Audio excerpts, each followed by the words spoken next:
Hello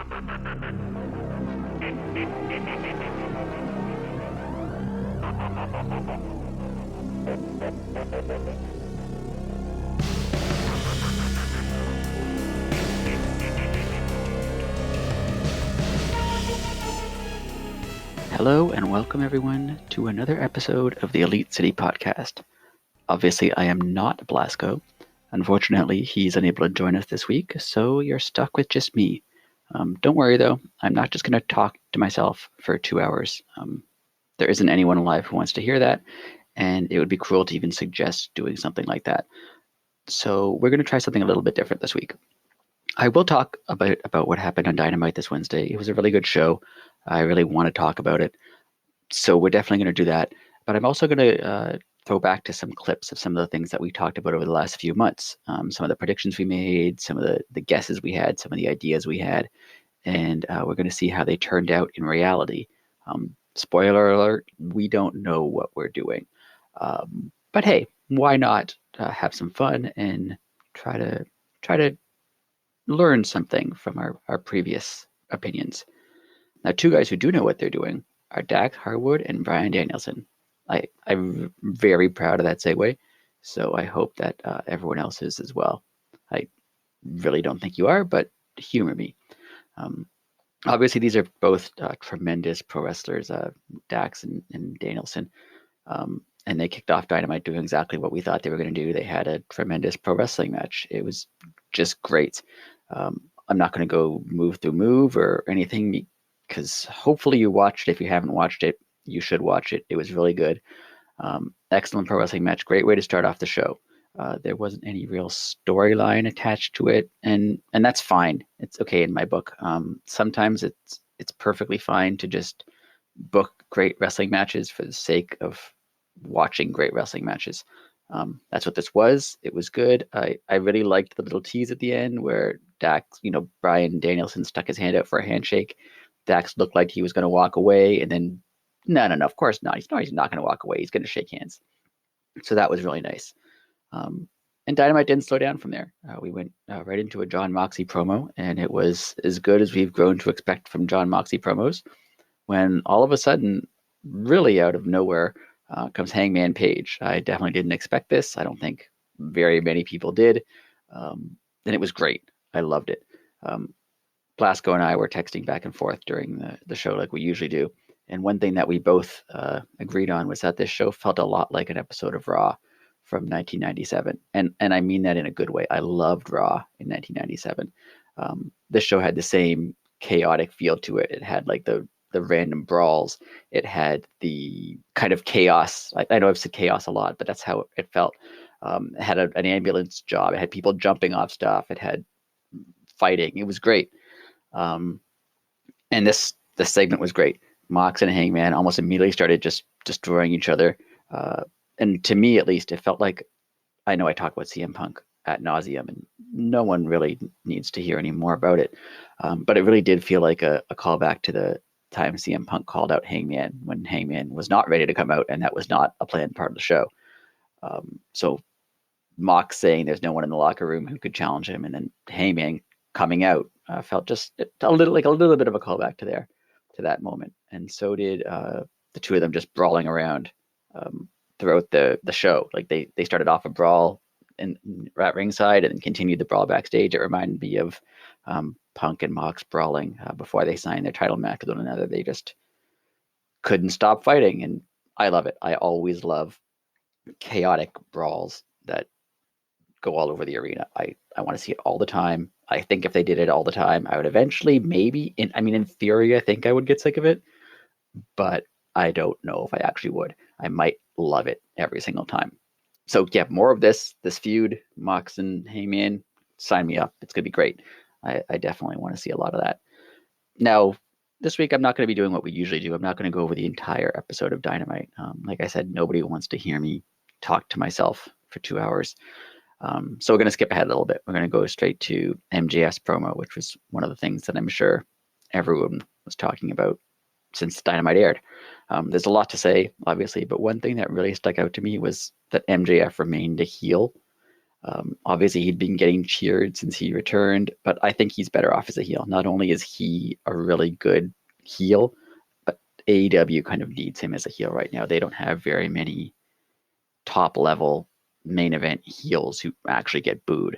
So having him in that role is great. Now, I wasn't sure that he could turn the crowd against him because they've been cheering for him so much, but I shouldn't have doubted him. MJF can make you hate him pretty easily, and that's a skill. So good for him. I like that. Now, the reaction from fans to MJF was something that everyone's been talking about for a while. Whether he would be a heel, whether he would be a face. We all had our thoughts and ideas of what we thought he was going to do as far back as when he initially walked out on the company. And I'm putting walked out in quotes and simultaneously winking because obviously now, especially, we can see that was not a walkout. That was an angle. So here's what we had to say about MJF and whether or not he'd be a face or a heel back in early June. Enjoy. I mean, MJF, it was beloved by the crowd. Like AEW crowds, everybody knows it's this quote unquote smart crowd. Right. He can play the heel all day and they're just going to eat it up. Right. He's going to be the biggest. He's going to be a babyface maybe by the end of summer. It feels like that's where this has to go because anytime you get like an anti-authority, I'm telling the truth when no one else will type of guy, he becomes the face. Like that's how that works. Yeah, because I always say Eddie Kingston is the everyman. Well, MJF would be the everyman, as in he gets to say the things that I actually feel about my work environment or unfair treatment or this, that, or the other. Yeah, that's a good point. He'll be like I can't say anti-hero because he's built well, he's very athletic. But he'll be like the mouth of the anti-hero, the quote-unquote voice of the voiceless, as Punk was. That's something I didn't think of. People could get behind him because maybe they don't care if he makes more money, but they want to say the things he's saying to their boss. Yeah, and I should be paid more. People came here after me. They're not. Yeah, okay, that makes a lot of sense. And then it's literally him versus everybody else. So right, the story writes itself. It could be literally anybody. Right. No, I like that. I didn't think of that. That's good. I like that. I like the strength. I like this angle more now. Very nice. Like I'll say whatever everyone in the back's too scared to say. Right. I that's what I foresee it turning. There are a lot of really good places for it to go. I think actually the problem but the negative aspects I'm looking at is because I'm looking at it from like how WWE would book this, I think. Well, they had to ruin it already. Because that's what I have in my mind when I think of angles like this, is like WWE stuff. And I feel like, they would have ruined it already. They would have replayed it on their YouTube channel and had a new MJF t-shirt this week that would immediately kill it. Yeah. Them pulling it off the website, and like if you read the recap on AEW's official website, like of Dynamite, it's not on there, and like taking him off everything, like that's good, like that's amazing. Yeah, that's why I said I in my opinion, he signed like so long ago, and he is making the money, and so that's why he could just shut it all off right now. Right, he doesn't need to like sell T-shirts right now. Yeah, because he knows when he comes back that these couple weeks or however long he's going to be out at I don't know. But I hope they keep him out for a while, because that was one of the biggest problems with the WWE Summer of Punk, is he was gone for like 3 weeks or something, or if that, and then just came back. That's yeah. I would like for him to be gone for a little bit longer, so that you stop thinking about it. Like you don't think about MJF coming back, and then one day he comes back. Yeah, that would be great. Like give it till after Forbidden Door. Oh yeah. Yeah, definitely. And yeah, if he ended up winning the interim title, like not even in this little tournament they're having, like say like Moxley wins it, and then MJF wins it 2 months from now, right? And Punk's still not back. You could have the moment much like 10 years ago with Cena and Punk, where, MJF's in the ring with the belt, and then Punk shows up and he also has the belt, and they like stare down, both holding titles. It would be, that'd be cool. That'd be wonderful. Oh, didn't we almost have it all? Anyway, back to the angle on Wednesday. I loved MJF healing it up. Everything he did, from the new belt that the announcers acted like was completely disgusting and offensive, when it was basically the same belt with a different pattern. But I loved his reaction to it. I loved their reaction to it. I loved him saying that he wasn't going to wrestle very often, because he knows that that's going to get people upset. I love that he called out the people who cheer for him and said that they would eventually start booing him because of things like that. I thought that was great. The only thing I want to say is I am bored with the bidding war of 2024. I know he says that to be a heel and to make the crowd upset and boo, and it's working. I'm just tired of it. I don't want to hear about it anymore. He's going to keep doing it because it gets the desired reaction every time, but I don't necessarily want to hear it anymore. I also did find it a little weird that they weren't more explicit with why Regal turned on Mox.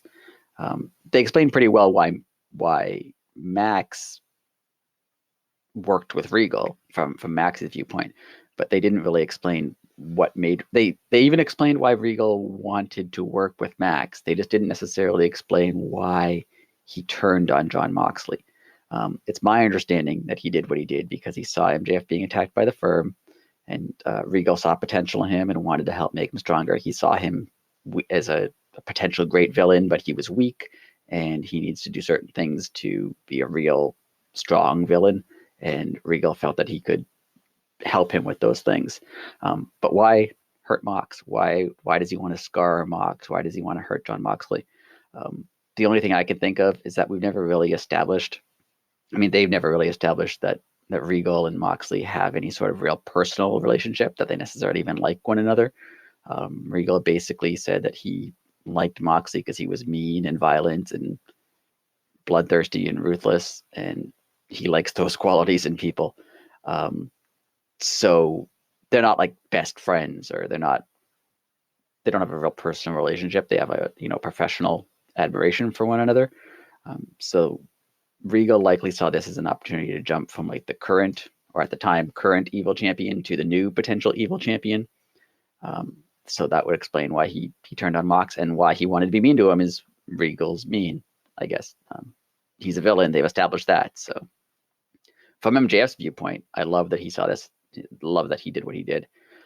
He saw it as an opportunity to use Regal to hurt Moxley at the same time, and to get back at Regal for not believing him years ago when he wanted to work for WWE. So, I mean, Max's motivation here was great. Max attacking him, I thought, was great. The way they did it was great. The way the announcers and Regal all sold it as something very serious. Danielson coming out, half dressed, one boot on, that was great. That made it a lot more real. The fact that they put the neck brace on his face, though, like on his mouth instead of on his neck, like I don't understand what it is about the medical teams at AEW shows and why they can't properly do medical treatments. Like they put a neck brace on Regal's nose or mouth. They put a oxygen mask, I think, on Max's eyes when Wardlow powerbombed him. I just thought that was funny. But the most interesting part of all this was Regal prides himself on being a really sneaky villain. And MJF just showed the world that he's the devil. He's more of a sneaky villain than William Regal is. And what this means for Regal going forward, I mean, there's a million rumors out there, from Regal's contract is up now, to Regal's contract is up soon, to Regal's contract is never up, to Regal's going back to WWE, Regal's signed for 3 more years. No one knows. The quality of rumors coming out about AEW seem to be not the greatest. So I'm just not going to discuss them. We try not to discuss too many rumors here, even though we end up discussing them. So we're not going to talk about that right now. What we are going to talk about is that this seems to be setting up a feud between MJF and Bryan Danielson. and I am all for that. I think that's going to be great. It's going to be really, really fun to watch. And now, just to give everyone a break from listening to me stumble over my words and talk nonstop, we're going to go back a few months to when we made a few predictions for what at the time was the near future of AEW. And we're going to see how some of those predictions turned out. So enjoy that. Or we're going to do 3 future, not like in 25 years, AEW, Right. mark my word, like, like relatively near future. Yeah, like something that we could talk about in a couple months. Like, Right. hey, remember when you said this and you were so wrong that it's Totally wrong. I thought Cody's was a work. Yeah. Yeah. That kind of stuff. Yeah. Yeah, that kind of stuff. Or like at the time I said Gargano was guaranteed going to be the Joker. Ooh, yeah. So we definitely know what we're talking about, is what we're saying. 152,000%. Okay, my first one is Wardlow's going to have, some real matches or like a real feud, because he kind of hasn't in a while. I mean, he had a feud with MJF that was long and good. Right. He hasn't had. He even mentioned it on TV. He hasn't had the same kind of focus that he used to have, and I think he's going to have his own feud and his own match, because his matches up until this point have kind of all been squashes since he started getting pushed. I think they're going to have to put him in actual matches. Miro is someone who I was thinking might feud with him, because Miro has been talking about his title a lot, and that's the title Wardlow has. I would love to see those matches. I think that would be great. I don't know who would win. So yeah, I know it's kind of like a vague prediction, but he's going to end up in an actual feud with an actual focus on a singles feud, not him and FTR, not him and, Pinnacle or MJF. Right. Like, it's going to be a strong focus on Wardlow and him going up against someone that will eventually push him to world title picture scene, because he's one of the future stars, not even future star, like near future stars of AEW. 100,000% agree. That's a great call, great prediction. And mine kind of piggybacks off of yours a little bit and could lead into yours. My take. All right. I'm saying Sammy wins the world title. All right. At Grand Slam. It's going to be a banger of a match, blah, blah, blah. He's going to be beat to hell. MJF is going to cash in. MJF wins his title, wins off of Sammy. Right. So Sammy's going to have the belt for like 9 seconds. Right. MJF wins. It's the start of a long reign, and it's going to be a great feud between him and Sammy, but MJF's going to have the belt for, I'm going to say MJF's going to have the belt for like a year. They're going to do something. They're going to break the mold with him. I think they definitely need that too, because of the CM Punk thing where he went twice and then immediately had to relinquish it. Yes. I think they need a long reign. Yeah, that's exactly why I don't think Danielson's going to win. Like, Danielson's going to get the AEW title before, he's signed for another 2 years. So within these 24 months, he is going to get the belt. But it's going to go to it's got to go to MJF first. It just has to. I agree. So that is my number one. So on to your number two. Well, my number two is kind of I'm just going to go to my world title scenario then. Since that's where you went. I think Moxley wins. Because he's Jon Moxley. But my thinking also, not only is he, I don't want him to be like the caretaker of the belt, like whenever someone steps away, he wins the title, but right. I think that kind of needs to be where it goes. And my thinking is he is going to face MJF. I think MJF will probably win the title very soon. I don't know if it'll be like a short 10-second cash-in reign, or like he'll win it pretty soon afterwards. But I do think there's going to be an MJF title reign, and I think it's going to be Mox versus MJF. And the reason I think that is because what they've done it a little bit before, but not with crowds and not with their current characters. What I think AEW needs right now, because they're kind of at a turning point. They kind of have a lot going on, other sports, a lot of focus on them. I think MJF is the biggest heel in AEW. Mox is probably the biggest face in AEW. And they're probably two of the most important guys. I mean, Moxley's not a founder of the company. He wasn't one of the one of the 5 guys who started AEW, but he's been there basically since the beginning. And he's one of their more he legitimized them a lot, even more so I'd say than like Chris Jericho legitimized AEW. Like the fact that Moxley voluntarily left WWE. That's true. And then came to AEW, like that meant something.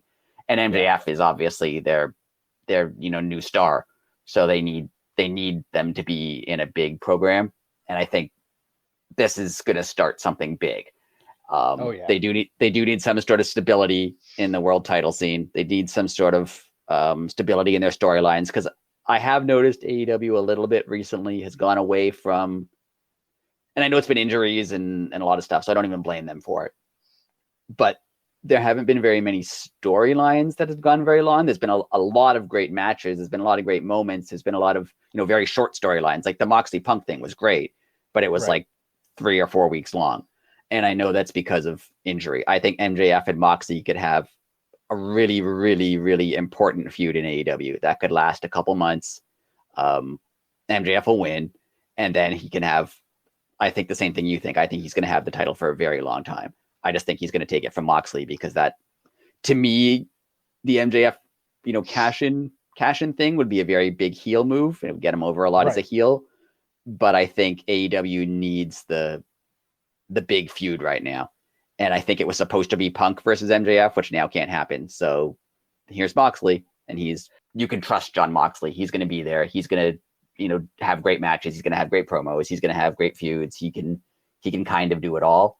And that's why MJF taking it from him, I think, would mean so much more, because everyone kind of universally loves Jon Moxley. That's true. And the feud, the stuff, the really out there stuff that MJF could say about him to get him angry, will attract a lot of attention. My number 2, I kind of like. This one's like, it might not even be in the ballpark, but we just sometimes throw a Hail Mary, see what happens. Let's go.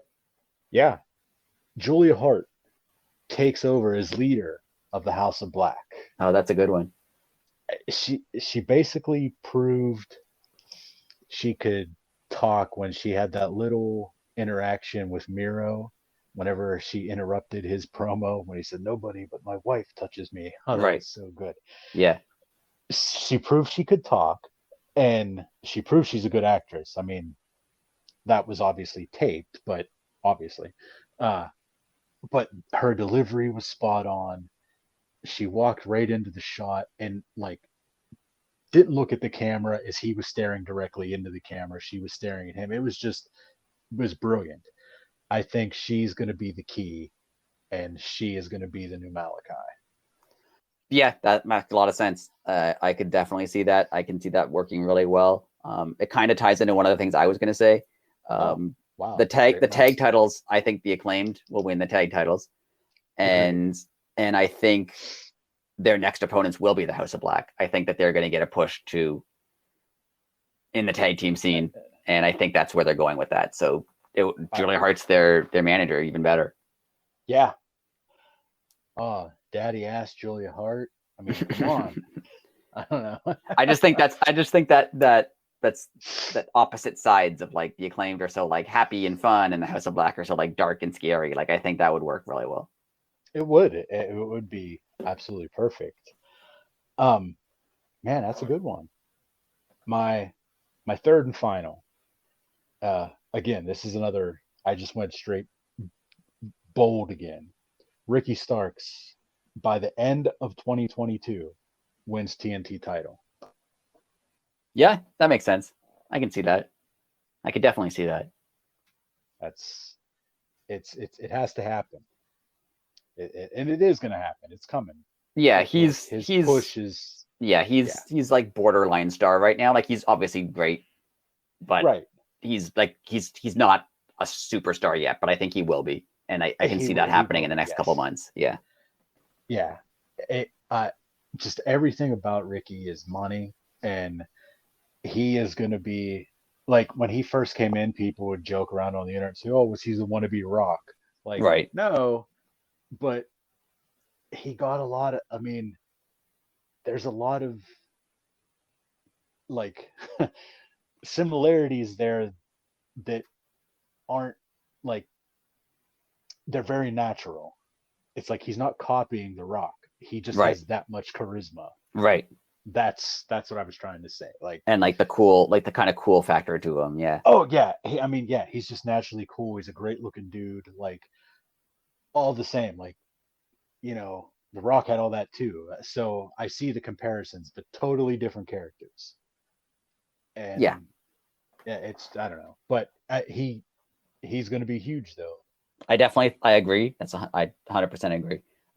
And I could see where my next prediction kind of fits in with that. I don't know if I'm on 4 now. I think I've gone overboard with predictions. Hey, but whatever, man. We're going to go. Good. My prediction is Swerve Strickland is going to be a really big single star as a heel.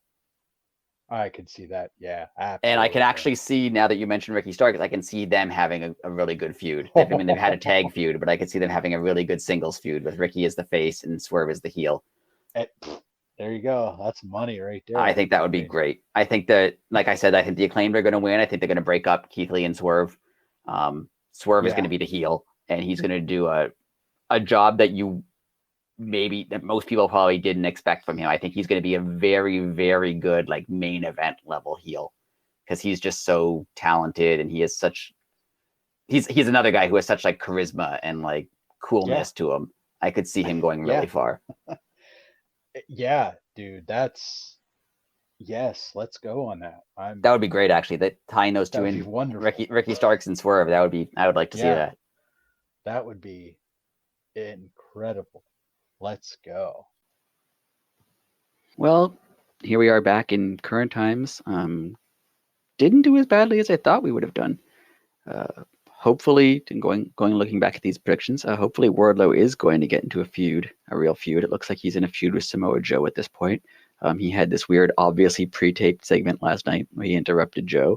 The fact that when Joe was like talking and they had Wardlow stare at him, I think they just paused the video because Wardlow did not move at all. He didn't even blink. It was like just a still frame of him. But hey, hopefully this feud goes somewhere. It's a good feud for Wardlow. Hopefully Wardlow wins and reestablishes him as hot as he was a few months ago, because he's very talented and he can be heated back up very quickly.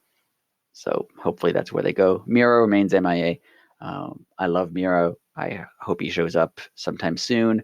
But what we learned from AEW and a lot of the complaints about people not being used, a lot of the time there's a reason why those people aren't being used. We don't know the reason, but I'm assuming there's a reason, because if you have Miro under contract and he's ready to wrestle and available to wrestle and wants to wrestle, and you're not letting him, that doesn't really make any sense. So I'm assuming that there is a reason there. Moving along, Sammy obviously did not win the world title, but MJF did cash in and become AEW champion. So we're going to count partial points for that. Moxley did win, more points for us.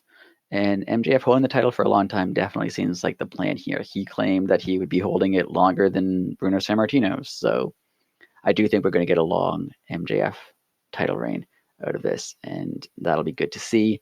And especially whoever dethrones him, he made a little line that Eddie Kingston will never be world champion. So who's to say that Eddie Kingston won't be the one to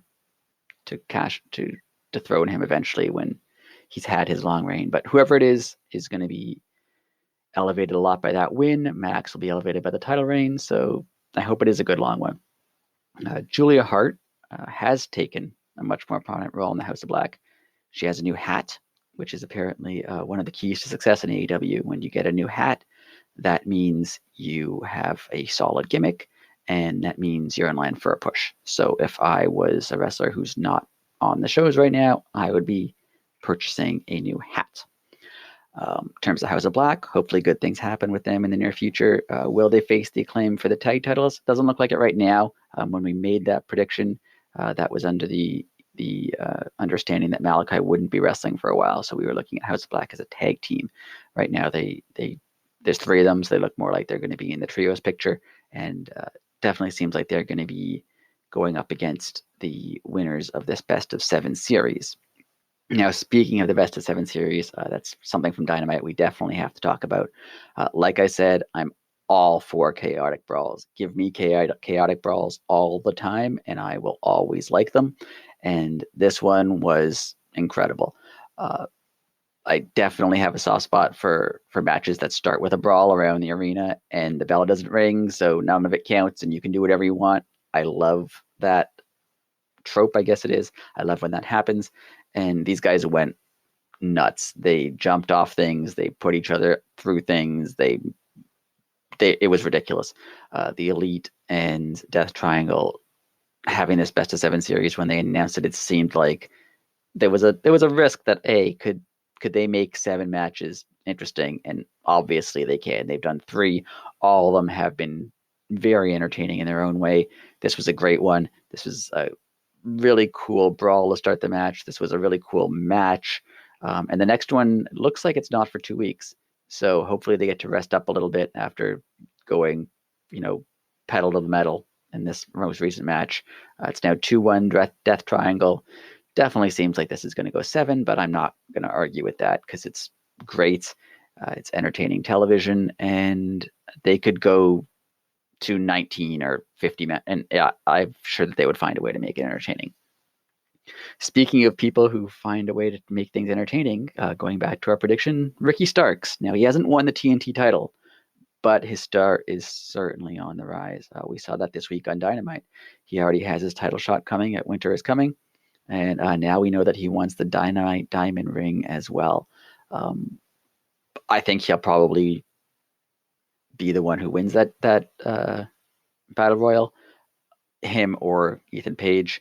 I really loved Ricky Starks' line about wanting to take everything away from MJF. He wants to take his title, he wants to take his ring, and he wants to take his spot. I thought that was great.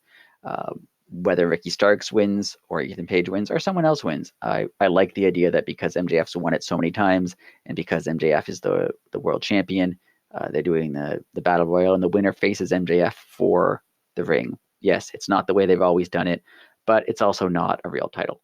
Not only is this pro wrestling, so none of it's actually real, but this is the Dynamite Diamond ring. It's not. It's prestigious because MJF holds it at this point. So having the winner of the Battle Royal challenge MJF, I love. I think that's a great touch, and I think it's going to be good. Looking at our predictions again, the Swerve to heel turn hasn't officially happened yet, but it basically has. Like they're promoting the team of Swerve and Our Glory this week on Rampage, but I can't see that team lasting very long. Swerve, like we said last week on the podcast, I think Swerve is going to try to turn Keith Lee along with him, get him to join the evil ranks with him. I don't think that's going to work, and I'm really looking forward to heel Swerve. And yeah, what we talked about in our predictions from a little while ago, Swerve versus Starks feud would be excellent. I'm all for it. Ricky Starks almost certainly isn't going to win the world title when he challenges MJF. So if he puts on a good show and falls short and then ends up in a feud with Swerve, that will be great. Bring that on. That would be excellent. So looking back at those predictions, what do you know? We did a little bit better, actually quite a lot better than I expected. I'm doing the editing on this, obviously. I tried not to just pick clips that made us look good, especially tried not to pick clips that made me look good. Maybe I subconsciously did, but hey, either way, it was a fun look back. And it's something that we should do again. We should do the predictions again, and we should look back at them again, hopefully when there's 2 of us, because that's a fun thing to do. It's a fun thing to see how right or wrong we were. Now, this is going to be a shorter episode, obviously. Blasko is not here. I'm not going over the show match by match. So that brings this show to a close. If all goes well, we will be back next week with a full-length, normal episode of Elite City featuring both myself and Blasko, and not just me talking to an empty room. But until then, thank you so much for listening. We put this out this week because we've been doing podcasts every week for a while now, and we wanted to continue to do that. So even though we couldn't necessarily have the standard podcast that we usually do, we wanted to have something because we do have some listeners who are very loyal to us, and we really, really appreciate that. So thank you so much. If you listen every week, if you've listened for the first time, this is not a common example of our podcast. So listen again next week. Give it a try next week. But everyone who's listening, thank you so, so much. Remember, like, share, subscribe, everything else you need to do to help us out a little bit, and follow us online at all of our various profiles. You can find everything you need at elitecitypod.wordpress.com. And until next week, take care. We'll be back soon, and talk to you later.